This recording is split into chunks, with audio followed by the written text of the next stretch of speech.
பாரதிய ஜனதா கட்சியின் சார்பில் எங்களது 67 மாவட்டங்கள், அந்த 67 மாவட்டங்களுக்கும் 67 தலைவர்கள் சுற்றுப்பயணம் செய்கிறோம்.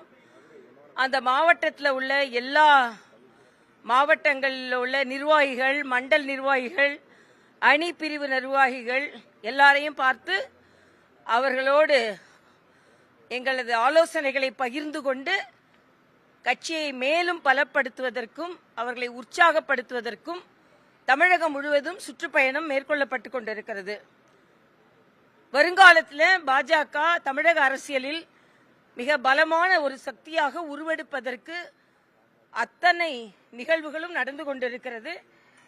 அது மட்டும் இல்ல, நாங்கள்லாம் பெருமையாக நாங்கள் இந்த 67 மாவட்டங்கள், 67 மாவட்டங்கள்னா எங்களோட அமைப்பு ரீதியான மாவட்டங்கள் சொல்ல வேண்டி இருக்கு. இல்லைன்னா அப்புறம் இது தெரியாம 67 மாவட்டங்கள்னு சொல்லிட்டு இருந்தீங்கன்னா அது வேற சொல்லுவாங்க. அப்படி இல்லாம அது மாதிரி எங்களோட மரியாதைக்குரிய பாரத பிரதமரின் சாதனைகளை அந்தந்த ஊர் மக்களுக்கும் அந்தந்த மாவட்ட மக்களுக்கும் எடுத்து செல்வதும் எங்களது குறிக்கோளாக இருக்கிறது. அதனால்தான் 12 ஆண்டுகளுக்கு மரியாதைக்குரிய பாரத பிரதமர் எந்த அளவிற்கு சாதனை செய்திருக்கிறார் என்று ஒரு புத்தக வடிவில் புத்தகம் போடப்பட்டிருக்கிறது. அது முக்கியமான நபர்களுக்கு கொண்டு கொடுத்து வருகிறோம். அது மாதிரி மதுரையை சார்ந்த முக்கியமான நபர்களையும் சந்திக்கின்ற திட்டம் இருக்கிறது. எல்லாவற்றிற்கும் மேலாக மகிழ்ச்சியான செய்தி, சென்னையில இன்னைக்கு ஒரு தகவல் என்ன என்றால் 61% மக்களுக்கு தான் பொது டிரான்ஸ்போர்ட் சிஸ்டத்துக்கு அக்சசபிலிட்டி இருக்கு அப்படின்னு சொல்றாங்க.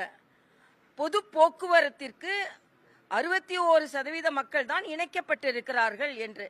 ஆனா நீங்க பாத்தீங்கன்னா மரியாதைக்குரிய பாரத பிரதமர் ஜூலைல வடபழனி பூந்தமல்லி இடையிலான மெட்ரோ ரயில் திட்டத்தை அவர் தொடங்கி வைக்க இருக்கிறார். ஆக தமிழகத்தை ஆண்டு கொண்டிருந்த கட்சிகள் போக்குவரத்து வசதிகளை கூட சரியாக செய்து கொடுக்காத நேரத்தில் மரியாதைக்குரிய பாரத பிரதமர் அவர்கள் மெட்ரோ ரயில் திட்டத்தை சென்னையில் தொடங்கி வைக்க இருக்கிறார்கள். உடனே கேள்வி எழுப்பலாம், மதுரைக்கு மெட்ரோ ரயில் திட்டம் வருமா அப்படின்னு. தமிழகத்தில் எங்கெல்லாம் மெட்ரோ ரயில் தேவை இருக்கிறதோ அங்கெல்லாம் அதற்கு ஏற்பாடு செய்ய வேண்டியதுதான் மரியாதைக்குரிய பாரத பிரதமர் அவர்களின் நோக்கம். ஆனா ஆட்சியாளர்கள் சரியான திட்டத்தை சமர்ப்பிக்காததால் அது சாங்ஷன் ஆகலையே தவிர எந்தெந்த மாவட்டங்களுக்கு சரியான புரிதலோடு திட்டங்கள் சமர்ப்பிக்கப்பட்டால் நிச்சயமாக, ஏன்னா மதுரை விமான நிலையம் விரிவாக்கப்பட்டிருக்கிறது, தூத்துக்குடி விமான நிலையம் விரிவாக்கப்பட்டிருக்கிறது, சென்னை விமான நிலையம் விரிவாக்கப்பட்டிருக்கிறது, திருச்சி விமான நிலையம் விரிவாக்கப்பட்டிருக்கிறது, வந்தே பாரத் இந்தியாவிலேயே அதிகமாக தமிழ்நாட்டுக்கு தான் கொடுக்கப்பட்டிருக்கிறது. இது எல்லாமே நாங்க மரியாதைக்குரிய பாரத பிரதமரின் திட்டம் என்று நாங்கள் வலுவாக சொல்ல முடியும். அதே நேரத்தில் இன்னைக்கு தமிழக முதலமைச்சர் அவர்கள் இன்று அவரது பிறந்த நாளை கொண்டாடுகிறார். அவருக்கு எங்களது வாழ்த்துக்களை தெரிவித்துக் கொள்கிறோம். அவர் எல்லா நலனும் பெற வேண்டும், தமிழக மக்கள் எல்லா நலனும் பெறுவதற்கு அவர் எல்லா நலனும் பெற வேண்டும். அதான் எங்களது ஆசையாக இருக்கிறது. அதே நேரத்தில் எல்லா அமைச்சர்களும் தங்களது துறையில் என்னென்ன பிரச்சனைகள் இருக்கிறது என்பதை தெரிந்து கொண்டு அவர்கள் பணியாற்ற வேண்டும்.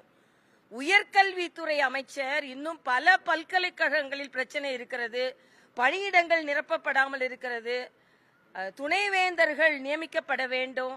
ஆனா அவர் பாடத்தை பார்க்காம ஆட்டத்தை பார்த்து கொண்டிருக்கிறார். இது மிக மிக கவலை அளிக்கக்கூடிய ஒன்றாக இருக்கிறது.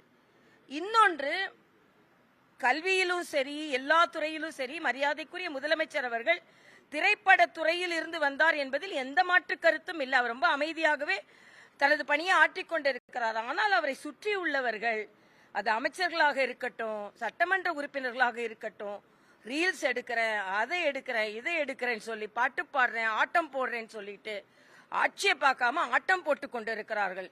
இது சரி செய்யப்பட வேண்டும் என்பது எங்களது தாழ்மையான கருத்து.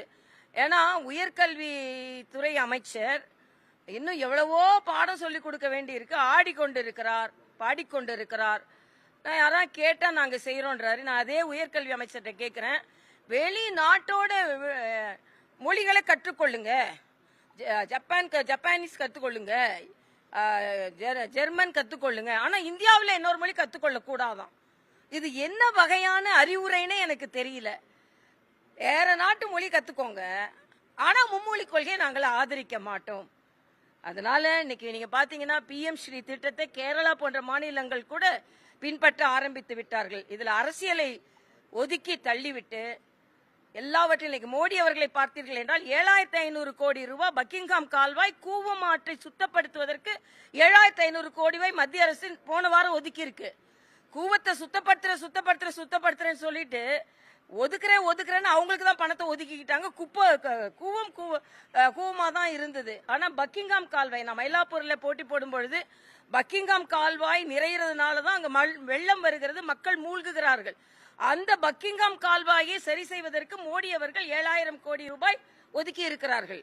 இவை எல்லாமே மத்திய அரசு மாநில அரசோடு இணக்கமாக செயல்படுகிறது என்பதுதான் இங்க வரும்போது கூட மரியாதைக்குரிய ஆளுநர் அவர்களை சந்தித்து விட்டு தான் வந்தேன். அவர் சொன்னார் மத்திய அரசு மாநில அரசின் வளர்ச்சிக்கு எல்லா விதத்திலும் உதவி செய்யும் என்ற உறுதிப்பாட்டையும் அவர் சொன்னார்.